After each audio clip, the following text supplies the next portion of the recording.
you're here. I was just starting to wonder if I should send you clearer instructions. But then I thought, if I make my hints too obvious, it might get in the way of your travel plans. And then, just as I was pacing back and forth, agonizing over what I was going to do, you turned up here anyway. So, it looks like everything worked out fine. Hey, Nicole! You're so full of energy today! And words! You're so full of words! I'll take that as a compliment. All right then. Are you ready to check out my next room? Is this Nicole's studio? Why is it just a bunch of empty frames on white walls? Let's take a closer look. What the? Paimon almost had a heart attack being sucked in by a painting like that. Wait a sec. This place looks familiar. Oh, it's the table where the mages hold their tea parties. It all started the first time Alice invited me for tea. On that day, I didn't attend in person, mostly because back then, I still hadn't decided whether I really wanted to join the Hexenzirkel or not. Alice was the only one there who knew my true identity. She warned me not to say a word or let anyone else discover who I was. I was only supposed to observe. And then what happened? Well, then I concluded that she was punishing me for my hesitation to join. Everyone was talking about such interesting things. How could I not chime in? And of course, when you're in the middle of a conversation and someone throws out a question you know the answer to, how are you supposed to keep your mouth shut? Which brings us to the bet between Barbeloth and Alice, Rhindaughter's forbidden creations, Ivanovna's political machinations. It was like a series of exquisitely acted plays, distilled within the confines of a teacup. Their words alone were enough to ignite my instinct to lay the truth bare before them.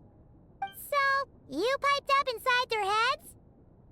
Of course not. Even though I felt like my head was going to explode, I still made sure to hold it all in. I'm a responsible angel, after all, and I'm well aware of the difference between what I want to say and what I'm allowed to say. So, I had a private little word with Alice inside her head, just me and her, and I agreed to join the Hexenzirkel, right there and then. She was quite happy about my decision, but as for the talking inside her head, well, she claims that over the next few days, she had such a headache that she had to visit a doctor in Liyue to get some relief. But she can hardly blame me for that.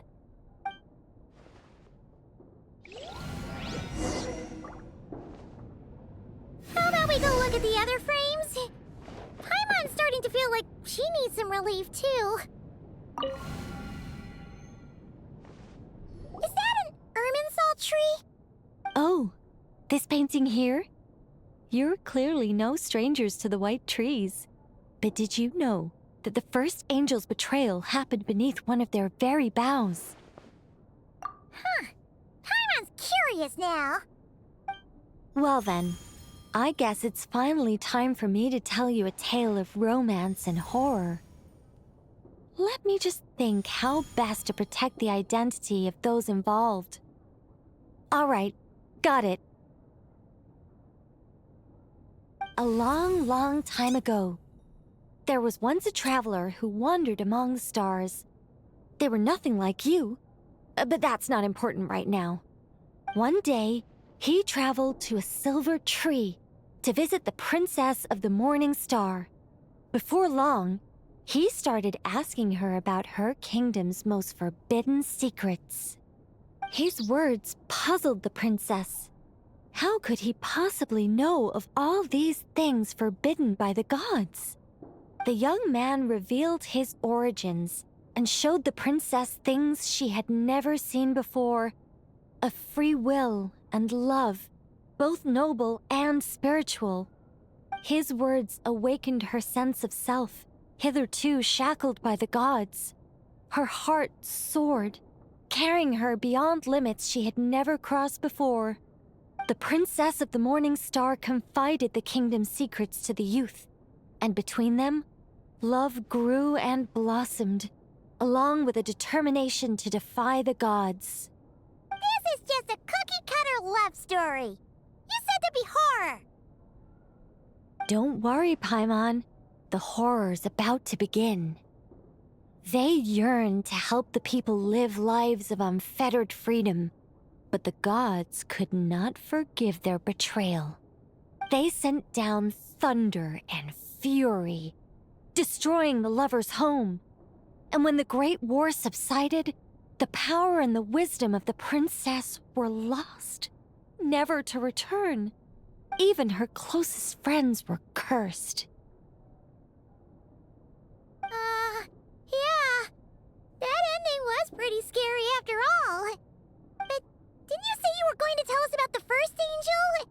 And you're not saying this story's actually true, are you? It sure is. And that's the scariest part.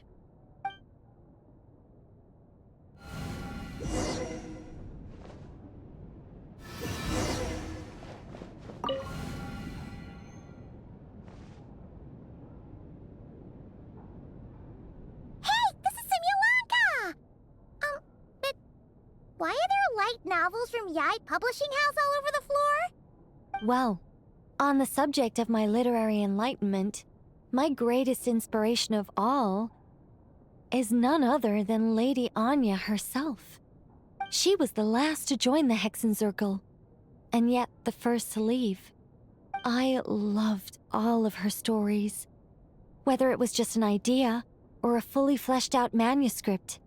Anya was always so skilled at making her readers gasp with joy. Hexenzirkel discussions rarely stray far from magic, and it's my belief that Anya possessed a unique magic of her own. She could weave love and compassion into words and stories that would touch the hearts of others. I asked her for tips on how to write compelling tales.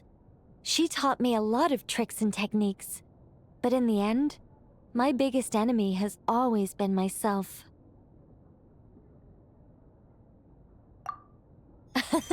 That's one way of putting it. Communicating through thought is so much more convenient. I guess even angels can succumb to laziness. However, recently I've resolved to make an effort, even if it's just to spare myself reproaches from a certain old Seelie friend of mine. Ooh! Does that mean we're finally gonna get to read something you've written?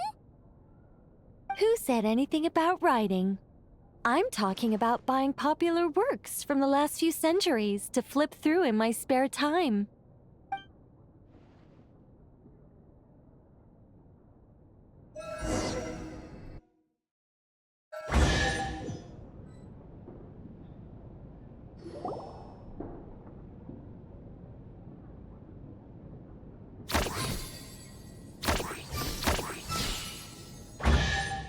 These paintings all remind me of places that hold great significance in my heart.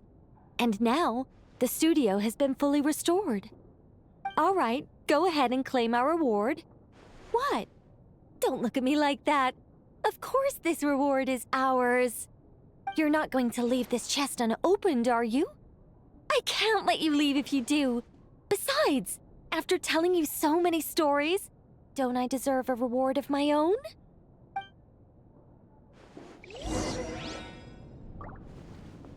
A happy story all wrapped up. See you next time. Come to think of it, this Mage's Lodge holds a special significance for me, too. A painting within a house within a painting, worlds within worlds. Fascinating, isn't it?